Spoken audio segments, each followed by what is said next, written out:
Selang 3 bulan belakangan, Polres Banggai berhasil meringkuk 14 orang yang diduga terlibat kasus narkoba. Belasan tersangka ini ditangkap Satuan Reskrim Narkoba Polres Banggai yang dinahkodai Ibtu Muhammad Kasim dalam kurun waktu 3 bulan terakhir. Kepada sejumlah awak media saat gelar konferensi pers di Mako Polres Banggai, Sulawesi Tengah tanggal 12 Juli tahun 2023 Ibtu Kasim menyampaikan bahwa pengungkapan kasus narkoba tersebut terhitung sejak bulan April hingga Juni tahun 2023. Selama April hingga Juni tahun 2023, kami berhasil mengungkap 13 kasus dan menangkap 14 tersangka penyalahgunaan narkoba jenis sabu-sabu dan obat-obatan daftar G, ungkap KBO. Sat Narkoba Polres Banggai Ibtu Herman Yosef. Dari pengungkapan itu, polisi berhasil menyita barang bukti berupa ratusan sachet obat terlarang jenis sabu dan ribuan butir pil koplo. Barang bukti yang diamankan yakni 254 paket sabu seberat 257,7 gram dengan berbagai ukuran dan 5.047 butir pil koplo jenis THD, bebernya. Oleh Ibtu Herman, sesuai hasil pemeriksaan para tersangka diketahui bahwa peredaran sabu-sabu mereka lakukan melalui jaringan beberapa daerah diantaranya berasal dari Kota Palu, Provinsi Sulawesi Selatan, Kabupaten Morowali dan Kota Luwu. Sedangkan jaringan pil koplo itu melalui Jakarta karena dipesan secara online, terang pria berpangkat 2 balak tersebut. Dalam perhitungan, keberhasilan dalam mengungkap peredaran narkoba tersebut berarti menyelamatkan masyarakat dari mengonsumsi narkoba jenis sabu, atau dengan kata lain, Polres Banggai berhasil menyelamatkan masyarakat dengan asumsi sebanyak 2.141 orang. Untuk perhitungan menyelamatkan masyarakat dari mengonsumsi pil koplo, taksasinya ribuan orang, pungkasnya. Di tempat yang sama, senada dengan KBO IPTUM Herman, Wakapolres Banggai Kompol Margianta mewakili Kapolres Banggai saat memberikan keterangan pada konferensi pers tanggal 12 Juli tahun 2023, menyampaikan apresiasinya kepada Satuan Narkoba Polres Banggai atas keberhasilannya mengungkap kasus narkoba di wilayah hukum Polres Banggai. Terima kasih dan kami mengapresiasi Sat Narkoba atas kinerja pada 3 bulan terakhir yang telah berhasil mengungkap kasus narkoba dengan jumlah yang terbilang fantastis.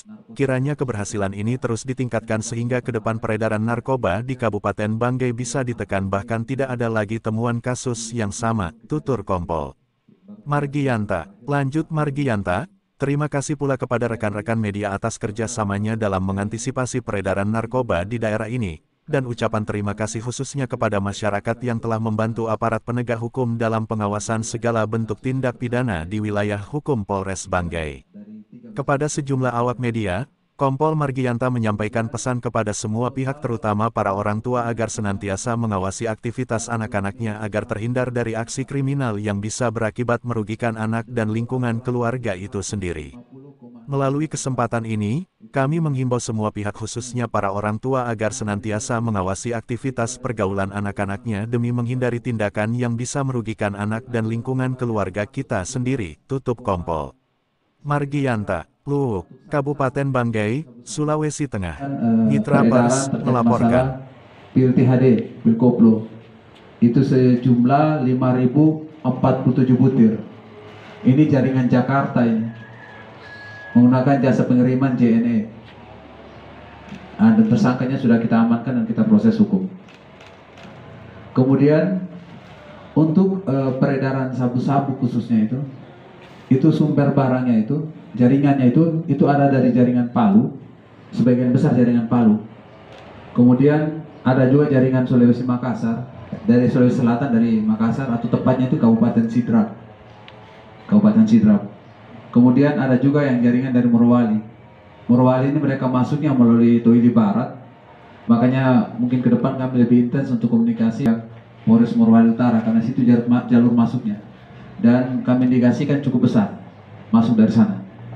Dia beredarnya itu seputaran Batui, Toili Barat sampai di Mamosalato sana. Di 2 wilayah itu. Cuma modus operandinya untuk daerah sana tuh mereka agak cerdas karena biasanya tuh bandarnya ada di Toili. Dia ruang permainan dia itu di wilayah Morowali Utara. Bandarnya di Morowali Utara, dia edarkan barangnya itu daerah Toili Barat. Jadi kita ketika melakukan pengembangan jelas kita melampaui kewenangan jurisdiksi kita bahwa wilayah hukum Polres Banggai hanya sebatas sampai batas Toli Barat. Sedangkan Morowali berarti sudah masuk pengembangan oleh Polres Morowali Utara. Ini perlu kita koordinasi dan sinkronkan dengan mereka sehingga mungkin untuk tersangka-tersangka yang masuk wilayah hukum kewenangan jurisdiksi daripada Polres Morowali Utara nanti akan ditangani dan dilanjutkan oleh mereka. Begitu, sehingga pengembangannya tidak terputus. Demikian juga untuk jaringan Palu maupun Makassar. Karena rata-rata bandar besarnya dari sana.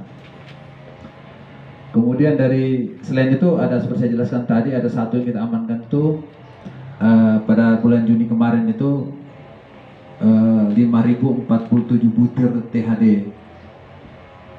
Itu dengan tersangka RCT alias R. Sekarang kita tengah proses hukum. Jadi dalam perhitungan kami bahwa menyelamatkan orang mengkonsumsi narkotika jenis sabu-sabu dengan asumsi 0,125 gram per orang, maka jumlah barang bukti sabu-sabu yang diamankan Satres Narkoba sebanyak 267,7 gram. Itu kurang lebih kita menyelamatkan 2.141 orang di Kabupaten Banggai. Itu kalau kita asumsikan bahwa satu orang saya memakai sekitar 1,125 gram. Kemudian untuk obat-obatan itu sebanyak 5.000 butir tersebut, kalau kita asumsikan itu bahwa kita menyelamatkan kurang lebih 1.009 orang. Jadi peredaran cukup besar. Kemudian kami juga untuk tindakan pencegahan mungkin kita koordinasi juga dengan Pak Kasat Bimas nantinya, sehingga Babinka Bimas kita yang ada di wilayah-wilayah itu kita akan sebar semua personal kontaknya.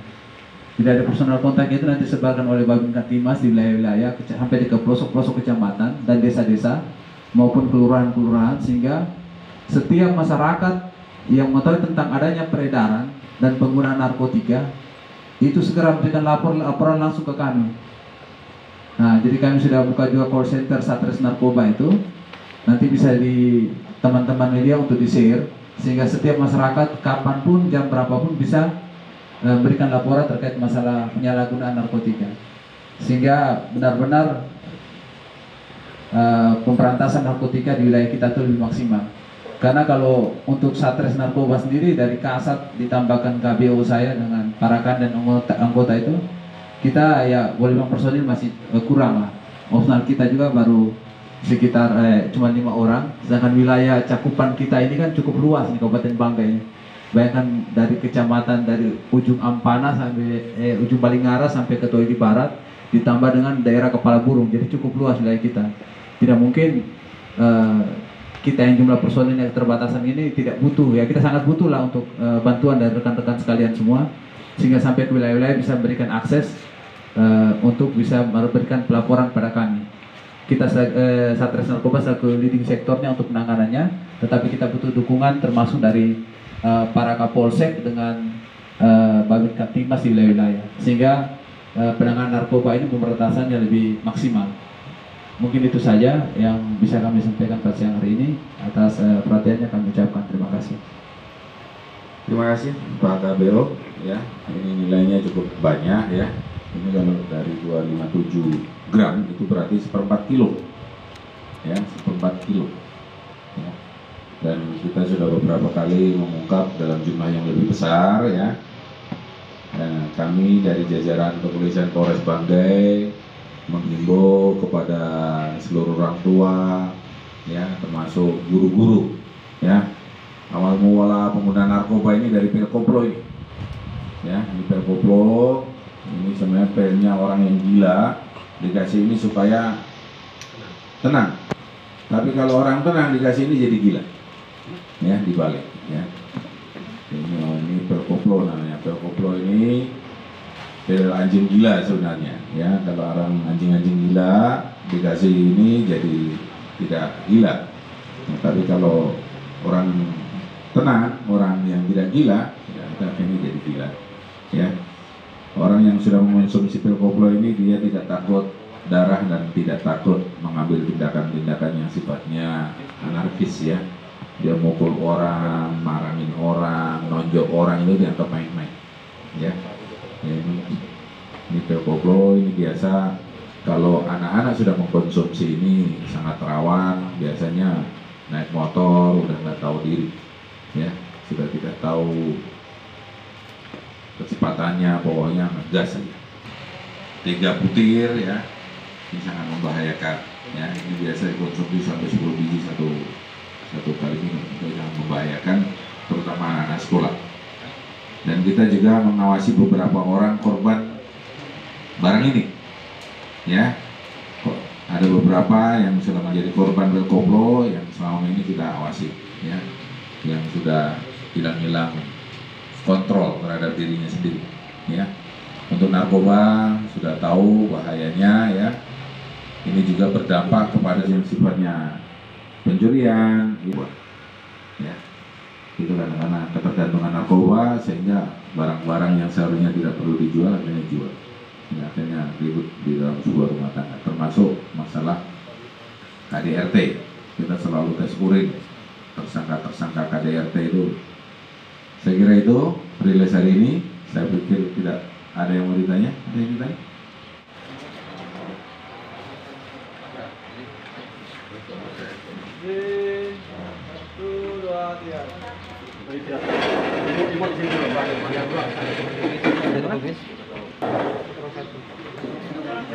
Berdiri,